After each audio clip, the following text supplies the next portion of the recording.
We are live. Yay! Hi, guys. Couple of, I think, weeks ago, we asked you about questions that you want to be answered by us, and here we are. Took us a little longer than we anticipated because of my cough, but hopefully it's going to be okay. You send us like a massive list of questions, and we love it. And I promise you, we will answer them all in one form or another. We already have some real scripts ready for you. And today we will pick some of the questions and we'll just go through them with Andre, our expert, senior consultant that helped hundreds of clients find job abroad. And your questions usually fall into two categories, more like a general requirements for relocation or finding a job, or the nitty gritty details of like, do you need a cover letter? Where do you look for a job? Which website to use? Which platform to use? So we will go through some of them here, try to cover as broad as possible.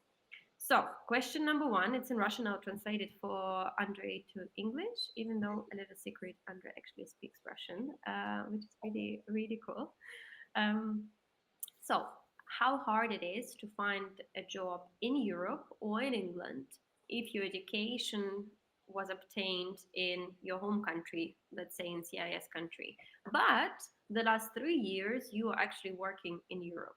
I think this is a very, very common question that we get asked, and I think in CIS countries there is a lot of focus on education, right? When you build your career, like you always say, like you have to have education related to your career, and every employer will ask for your certificate and your diploma and everything.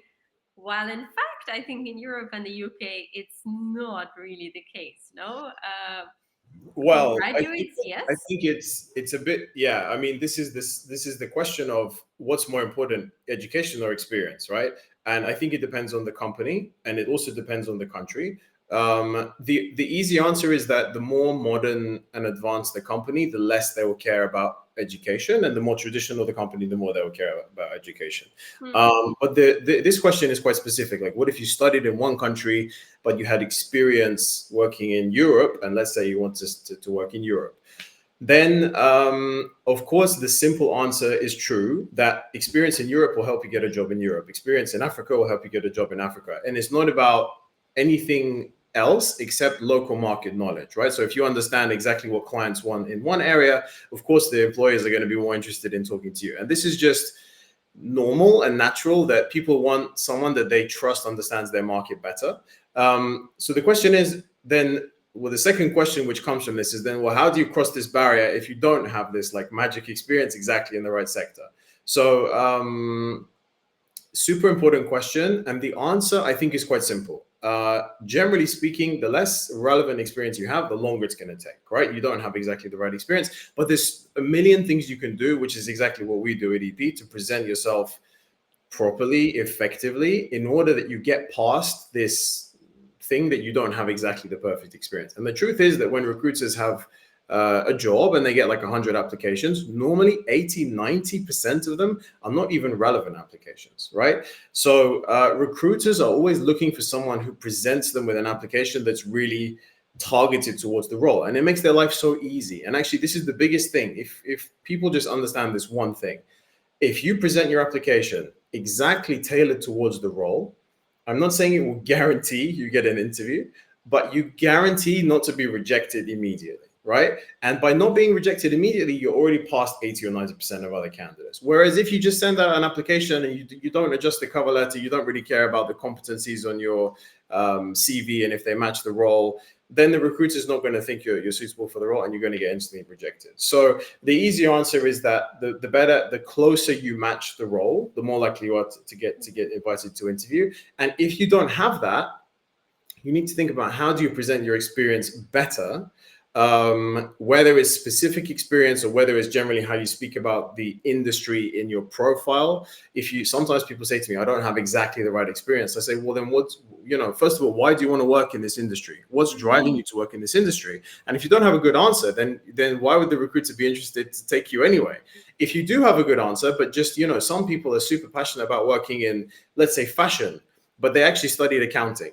right? Well, you need to prove to me then, as the recruiter, that you are absolutely passionate about fashion, because otherwise I'm going to think to myself, this is an accountant who just wants a bit of like change and they don't really know why they want it. Whereas if you present to me evidence that you've been attending like every single, I don't know, fashion show for the last year or 2, 3 years, and that you've made contacts across the industry, even if you don't have any really strong, relevant experience, I might consider taking you on. So to summarize this answer, passion is the most important thing when recruiters look at a candidate, but it has to be measured passion. It can't be general passion. It can't just be, It's like I always dreamt as a little girl to be a fashion designer. That doesn't yeah, work.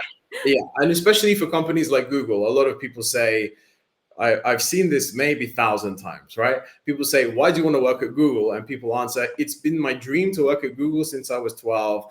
Google is an amazing company. Google will give me the life I want, right? Google doesn't care. Google wants to know, can you do the job? Can you demonstrate that you will come into this team as a developer, as a, I don't know, software architect, and Sales.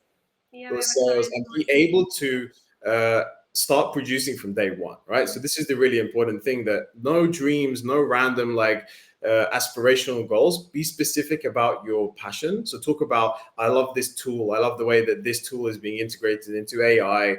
I love the way that new companies are taking advantage of XYZ in the market. This is how I would do it. This is what I would want to bring to the team. So if you're specific, this is the most important thing. And but the summary of this, that it's always possible. You just have to adapt yourself. You have to target specifically exactly what you want, and you have to show your passion in a tangible way. Yeah.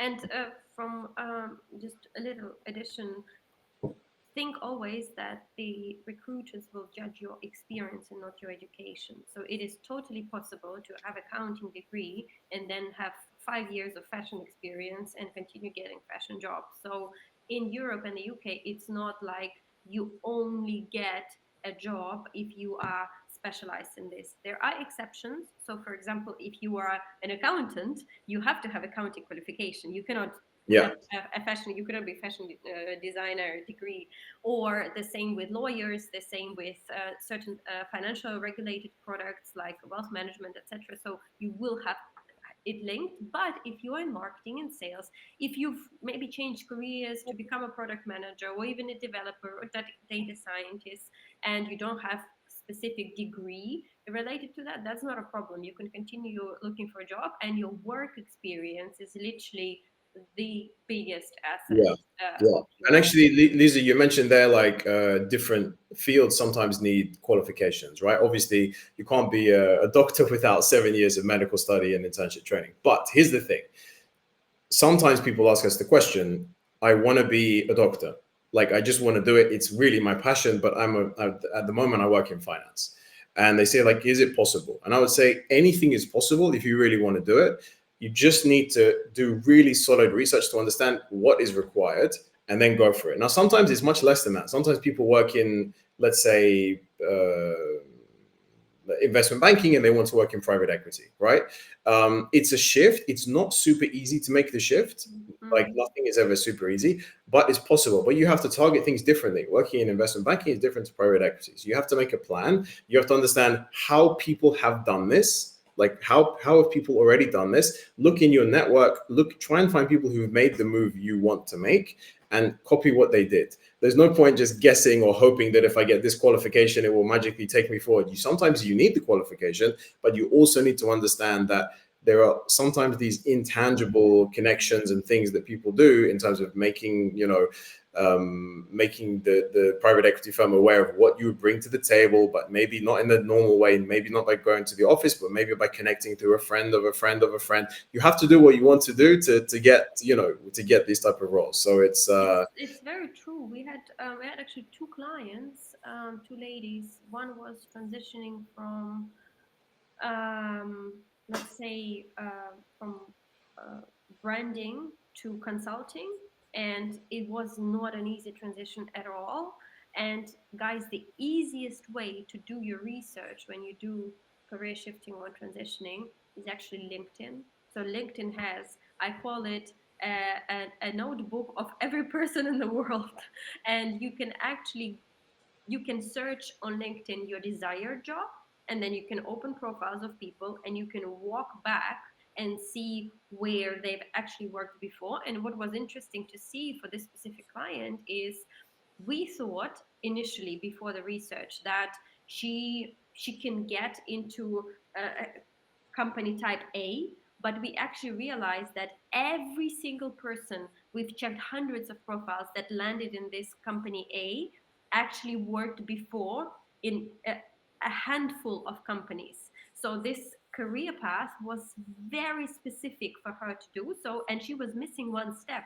So to get to her dream company, she had to work for a couple of years for the company of a first step before they would consider her. And it's something that you will never know. You can look at the job description and say, oh, I fit, but there is a certain process, there is a certain career ladder to get there. So do your research, go online, check if it's possible. Another example, we've been recently assisting our senior client with finding roles in marketing, and her dream is to become like an MD of a let's say business unit. And she's now outside of Europe, and she wanted to move to the UK. And she's like, I just want to be an MD of a sector. And it sounds like she fits. If you read the requirements, she fits all of those requirements. She has every experience. She's senior professional, great companies, everything. But we started doing the research, and guys, all of those positions are filled, I'm sorry to say, but with British males. So we could find 5 ladies that were in a similar position, all British too. So for her, as a non-British female professional, you need to also understand your chances and how realistic they are to be able to actually get there. And again, it's all LinkedIn. You open, you see who is the head, who is the MD of the business sector, see what's their background, because companies might not say in the job description that we want a British male, but unfortunately, there could be the cases, and there is a glass ceiling, and nothing you can do. So yeah, you need to be aware of that so that you don't build big dreams and then they get crashed because it didn't happen. But it's not only about you and your profile. There is just certain things that are happening in the industries and the companies that you cannot influence, that you have to be aware. Yeah, but I think this is a first of all, this is a very specific example, but it's also, even in this case, you can jump past this impossible barrier, and somebody always has to be first. But just going back a little bit to your point about LinkedIn, LinkedIn is probably the most Underrated tool. listen, it's both the most useful and the most useless platform at the same time. Because if you adopt the approach of just sending out little generic messages saying, hello, can I connect? Hello, can I connect? Hello, can I connect? You can send out a million messages and it's useless. You will not get anything back. At the same time, there are nearly the whole world is on LinkedIn, right? So let's say I wanted to work for Monzo Bank, okay? And I found the head of the department I want to work for. Why can I not just message that person on LinkedIn and say, I'd like to work for you. Can I send you my CV? You totally can. Now, will it normally get a response? Probably not. Maybe it's less than 5 or 10%, but still you can do it. You can try. And what I've learned is that normally in the recruiting process, you're dealing with recruiters. You're dealing with professionals who look at hundreds of CVs all day long. LinkedIn, you can deal with recruiters as well. You can message them directly. But on LinkedIn, you can message people who work just in the business directly, right? They work in treasury or they work in ops or risk or whatever. And those people are not used to people coming to them directly or people asking for advice and saying like, I would like to work in this team in your company. Can I have like 5 minutes of your advice? If not, no worries. And people take it very nicely. You know, when people ask for advice, they like to give it. And this is like something that people think is just not possible. Like, oh, I could never just message, for example, the MD of. You remember we did this A/B test when we had a client who wanted to work for a specific company, and we literally sent 3 messages to recruiters and 3 messages to the heads. None of the recruiters replied, and all of the heads replied. So it was like 0 to 100%. And clients are like, but why? Why do recruiters not reply? Yeah, because they have thousands of messages like this. They cannot. They can. And a head might be getting 1 message a week on LinkedIn from someone. If not less. And actually, if I remember in my life in the office when I was working before in the office. I was always the person. I mean, I made friends with CEO, COO, all the most of the directors I knew, and especially I made friends with the PA of the CEO. Like, and this was like a path for me to like get things like that I needed done faster. You know, sometimes I needed CEO approval, and yeah, this is totally a valid and realistic thing for you to do for people directly.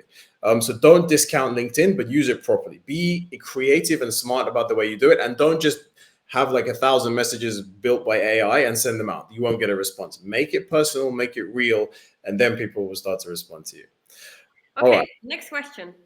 Um, what is the level of language and salary required for auditors at a big four, let's say in Scandinavia, Netherlands, Switzerland? You do the English bit, I'll do the salary bit because I prepared a little research. Mm-hmm. Well, I mean, actually, this is also the general question people say to me: is my English good enough to work in the UK? But also sometimes Germany, also sometimes Netherlands, also sometimes Sweden, right? Like it's also an English-speaking or country with incredible general levels of English being spoken. What I would say is this: basically, this question is, am I fluent enough to work in this role or in general in the business? And the answer I would say is, if you feel like you can have a conversation and you feel like you understand literally everything that the person is saying back to you, even if sometimes you're not quite sure exactly the right way of saying something back, you can consider yourself good enough to work in that role. And I speak from my experience working in two different industries, well, basically two major industries, another minor industry in London. We were surrounded by people speaking English with different levels of skill, right? And some of those people, looking back, would qualify as like kind of barely conversational, right? Like they could actually not even hold a proper conversation and they still had a job working in English. Mm-hmm. So, what does it mean? It means that in the UK, particularly, but it's generally across Europe as well, as long as you can hold a conversation and understand 95 ish percent of what's going on, you're fine. It doesn't need to be perfect. You might not catch things all the time. Sometimes it's also even the other way around, that within the UK we have all the different accents from different Yeah. areas, and sometimes I'm from London and I might not catch something that someone from Scotland says, and I just smile and say, well, it's a Scottish accent, what can I do? I'll check later. So like, I think the most important thing You know a is, story when I came to the UK to study, and it was literally, I think, the second week of my studies, and I'm sitting there in auditorium, and I kind of became friends with a British guy and an Italian girl. They were a couple, and like we became friends. So the guy was actually English. He was English born, like completely. And we are sitting there, and the professor comes in, and we look at him, and he starts talking, and I understand absolutely nothing. Like the sounds coming out of his mouth, but I don't understand it. And I'm sitting physically in the room, and I'm looking at him on the first row, and I cannot understand anything. And I'm like, Robert, do you understand anything? He's like, nope, he's Scottish, so we're just gonna read it in the books later. We were like, I was so shocked. I didn't understand that it was that difficult to understand. yeah, It's really yeah. crazy. And this will happen. I mean, I mean, particularly to pick on Scotland, I have had Scottish people that I was like struggling to listen. But also, don't be afraid too much, because it only takes a few days to get used to this way of speaking, and you'll be fine. So, okay, on English, this is the most important thing. Obviously, in other countries around Europe, obviously like Germany, Sweden, Netherlands, a lot of the roles are offered for English speakers. Yeah, that's good The enough. quality is even less there, so you have even less to worry about, because everybody there is speaking it as a second language anyway. Yeah, So yeah, yeah. this is definitely not something to worry And I about. But think it's a bit of a misconception that you can only work in Netherlands if you speak Dutch, or in Germany if you speak German. My husband is German, and I actually struggle to practice German because everyone talks to me in English everywhere, in the little bakery, in a post office. As soon as they hear a little accent, they straight away start speaking English, and it's actually quite cool. So you don't need to have a local language to find a job, especially at companies like Deloitte or yeah, a big four, big three. but you should start learning it. So Yes. you should like if you're going to work in Germany and you speak English and what your own language, learn German as well. Just start the process, because if you put on your CV that you're starting to learn German, it will come across much better than if you don't have any German skills. Obviously, we actually, Lisa, I had a graduate working with me many years ago who wanted to work in Germany, I think before even the pandemic. And I remember, the biggest problem that they had was integrating into German like culture, right? Because German culture is quite different to every other country, as every country is different, right? And because he was not from Germany, he was struggling to adapt a little bit to the German stuff. And my big advice to him was, you have to learn that in order for people to like you, you need to mimic a little bit their behavior, right? So, and this is like a small point, it's not a major point, but yeah, you need to slightly integrate. So getting some language skills of the country, super important as well. It doesn't have to be fluency, but it just put some effort for like 2-3 months into that language. A So lot of you can. times employers would even pay for it. And look, if you are in Germany and if you are on a blue card, you get residence permit if you pass the English test at as low as B2, B1 level. So Yeah, you need yeah. to put it. This is the fastest way to permanent residence. No other country offers that. So if you're in Europe on a blue card, you've got to learn from day one the local language to be able to pass it.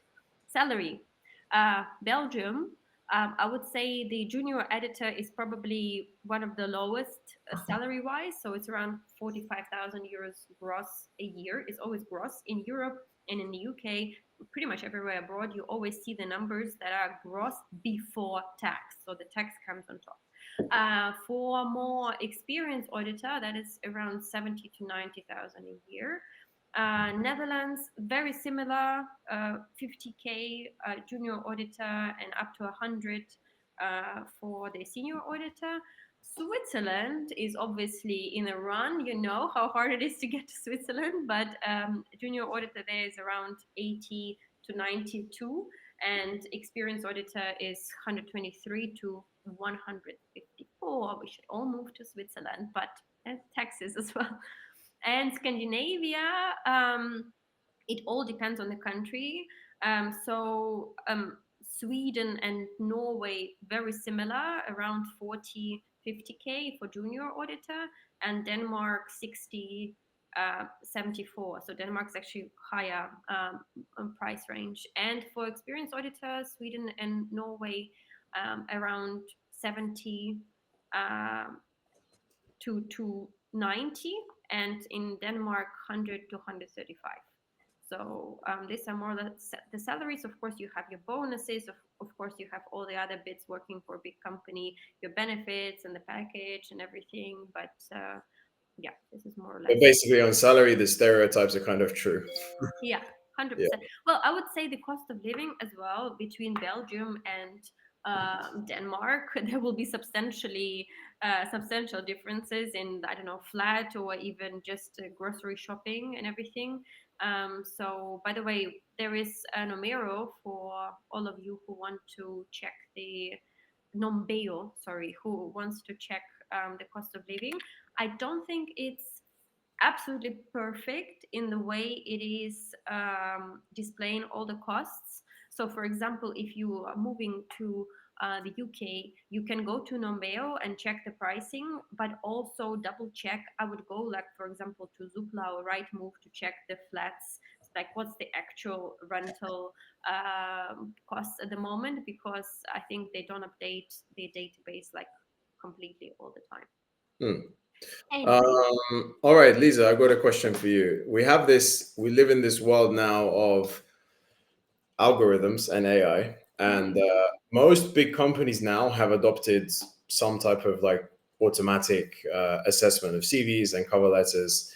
And we have a lot of people who say to us, I've applied for like 500 jobs and I got nothing back, right? So like you could say like it feels like a black hole is swallowing all these applications and there's nothing coming back.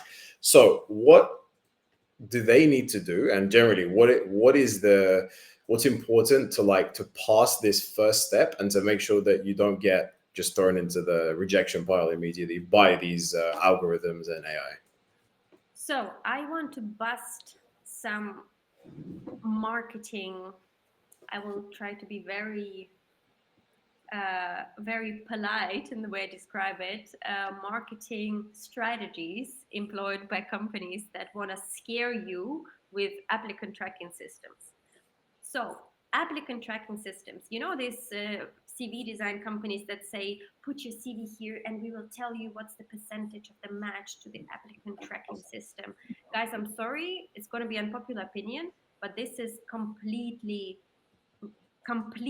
away from reality of the companies that are happening. So, applicant tracking system, they do exist. A lot of companies employ them for different purposes. Applicant tracking systems are actually there to help the company put the person through different stages, not to lose their profile, and then kind of employ them and keep all the records. Do they use applicant tracking systems like Greenhouse for filtering? Yes, but we have been doing a research and talking to recruiters from the biggest companies in the world: Microsoft, Amazon, Meta, Google, any company. And I have screenshots of messages of senior recruiters there saying, yeah, we use ATS, but only for basic filtering. What is the basic filtering? Number of years of experience, your location, your job title, a couple of keywords if it's a developer. I don't know if you know this programming language and everything. There is no such a comprehensive ATS that is left to the machine to decide if you are suitable or not. So don't be scared by it, please. It's not the reality. But there are filters, and this is very real. But the filters are usually, yes, your location, your right to work. A lot of the times, this is the filter, unfortunately, but that's the reality. There is certain tiny keywords, and for you to have the best bet of actually being invited, like Andrea, you said in the beginning, your job, the most recent job, and the job of your employer should match. And there was this big study when they track the eyes of recruiters, and they look first at your last job.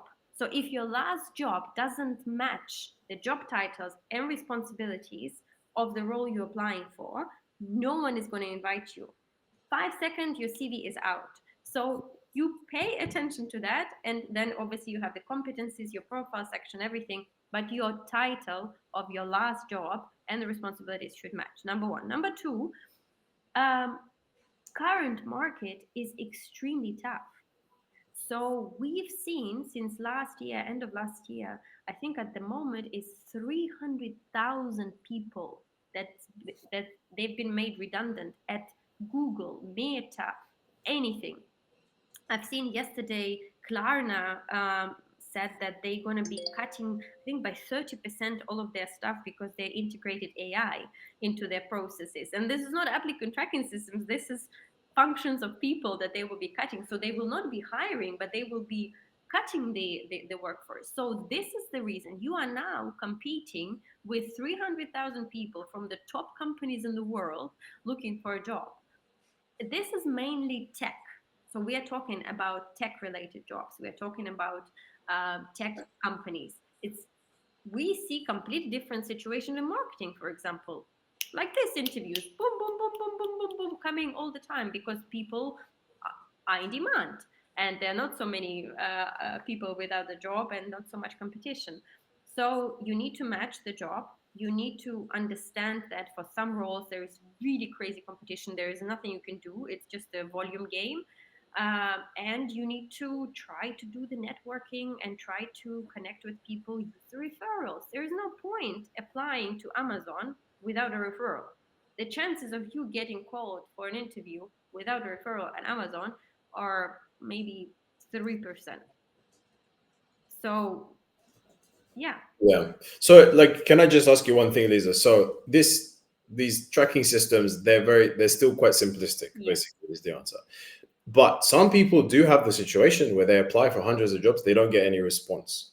So, in that case, do you want to give some ideas as to what else could be wrong Check the that is job not title. allowing them to progress. Check how many times, Andre, with our clients we've seen, I've applied to 300 jobs, nothing happens. You open a CV, the CV says HR manager. Which roles are you applying for? I'm applying for sales manager. Why is your job title HR manager? Well, because I do sales, but officially my job title is HR manager. But I do sales. Look, I've done so many projects. Yeah, the person who reads your CV doesn't know that, and they will They're not gonna invest any time to check. never. No. If you have, like, it has to be so crystal clear that you match this job, like, Mhm. to the point that a child can read it, who can read and understand that. This has to be, because a lot, I understand professionals, you know what's funny, to see, I think employers and people looking for a job, they live in parallel worlds.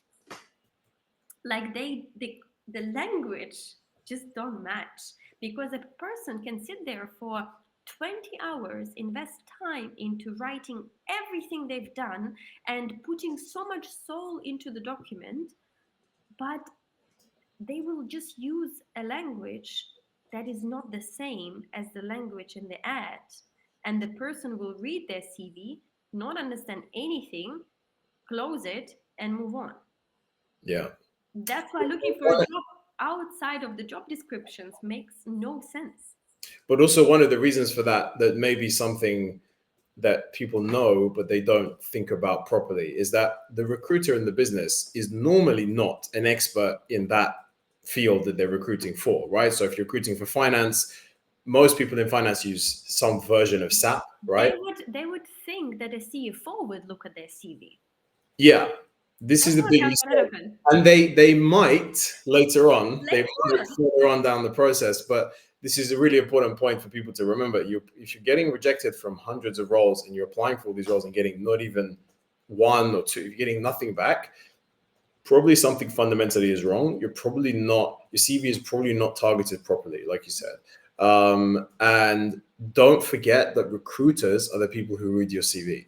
It's somebody who has no experience of your field they who might have. really, They're very specialized recruiters, but it's also and there maybe, take but, chances. but generally not, right? Generally, most in-house HR teams do not have direct experience themselves of working in the industry, right?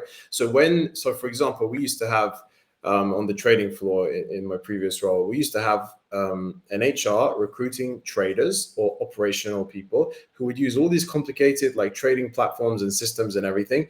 But the HR people themselves, all they knew was that if they get a CV in, it should have the words, the title of Bloomberg terminal or something like this, Bloomberg terminal or an ETRM system or whatever, or SAP if it's finance or HR. So when you're creating your CV, like you said, do it for a child. Do it for somebody who has no idea what you do or where you do. Make it ultra simplistic. I think the biggest problem people think, like you said, they think that the person reading it will understand, or they think that it's obvious. Actually, we see a lot of people make this mistake of thinking, well, it's obvious that I would do this because I was Like, HR. as a marketing manager, it's obvious I use MailChimp.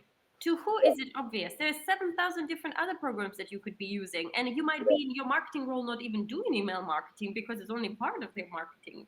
No. Exactly.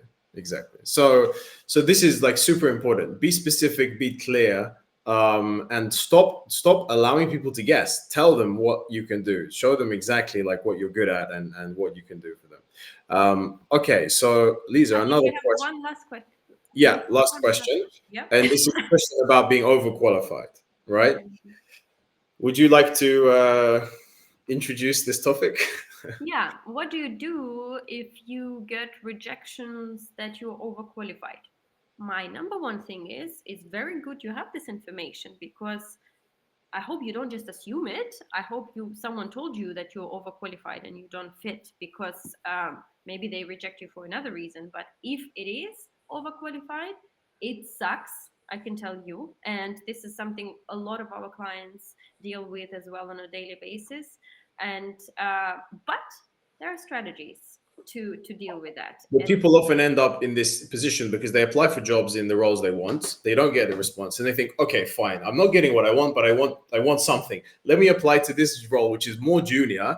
I will definitely get this role." And then they get this response like, "You're overqualified. Sorry, can you sorry, you're overqualified. So what's the problem in that situation, and how can they solve it?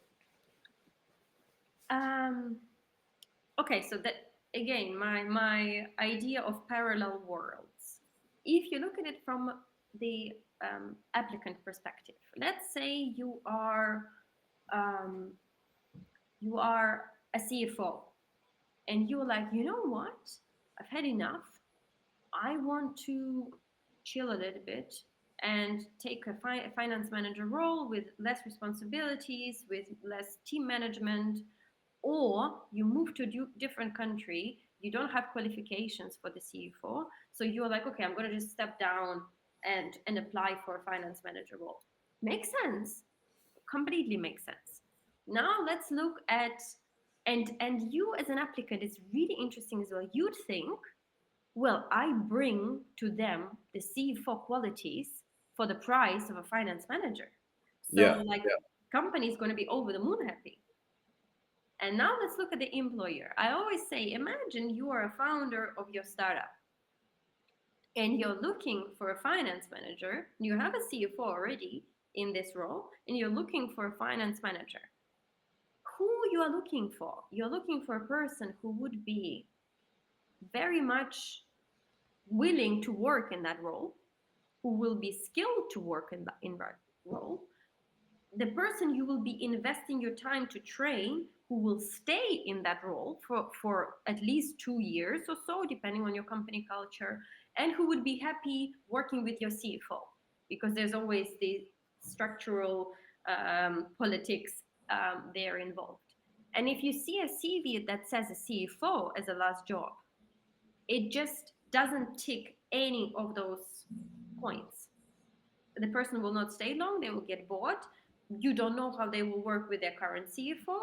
You don't know if the person will be actually happy doing this job, considering it's a step down for them.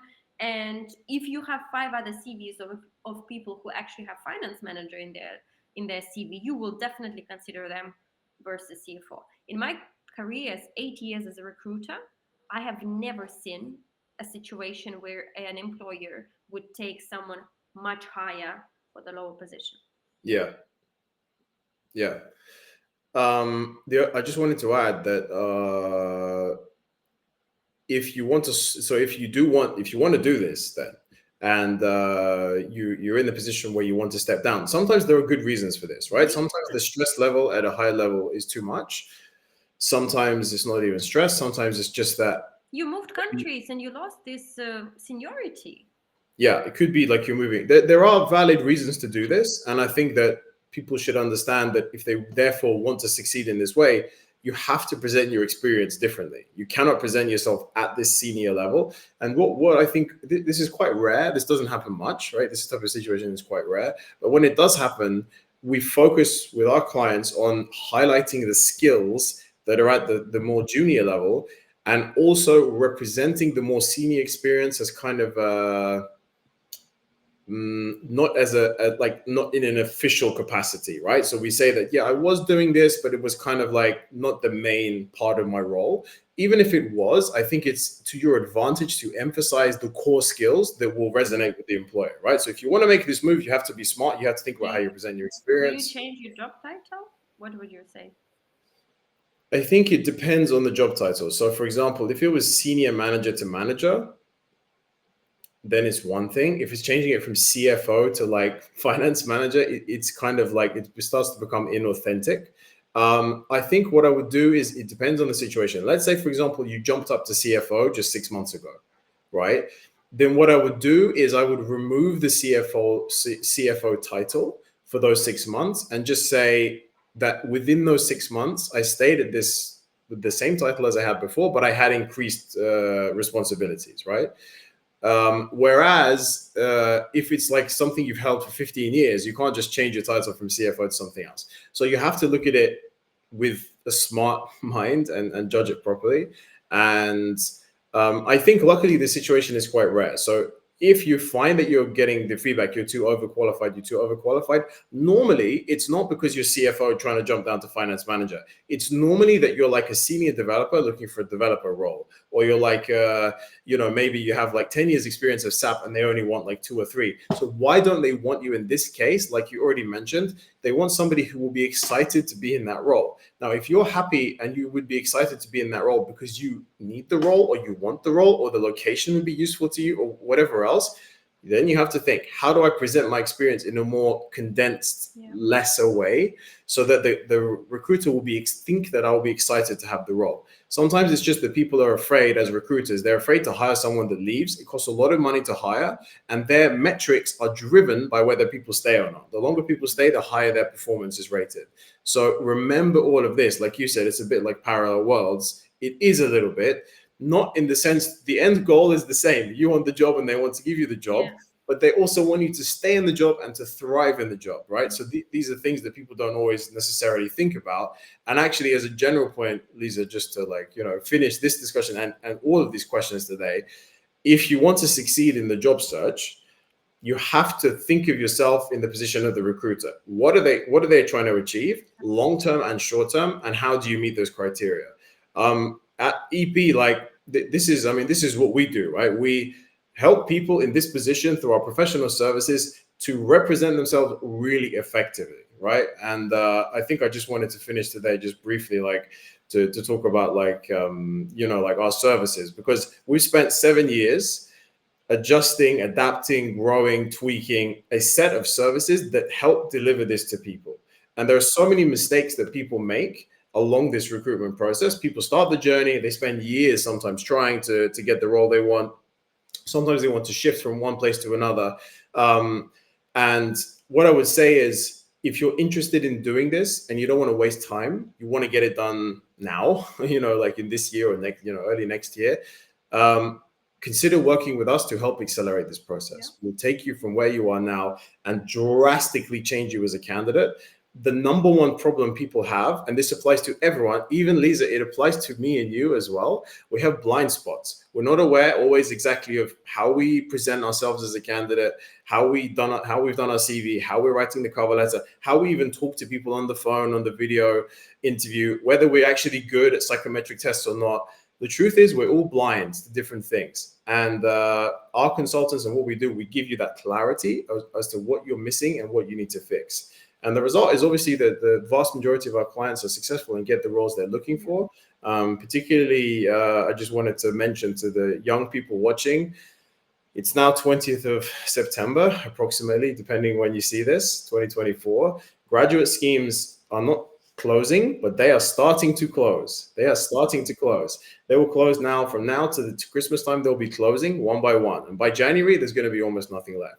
So if you're looking to get a graduate role and you want some professional support in this way to kind of ensure that next September you have a role, then we are here to help, and we can help be that answer for you. So I think this is a super important point. Don't delay. Make sure you start taking action now. But we also have, Lisa, we have a ton of other, not a ton, but we have a lot of other questions that we're going to answer. Yeah, we will come back to that. We'll do that as a regular thing, guys. We have I don't know, I think 30 questions we have. And like I said, we will do some reels, we will do some answers, maybe some stories about the questions. So stay tuned. We would love to get more answers to you. And it was lovely talking to you, Andre. We'll see you. Thank you, Lisa. Our next live. Yeah, see you next week.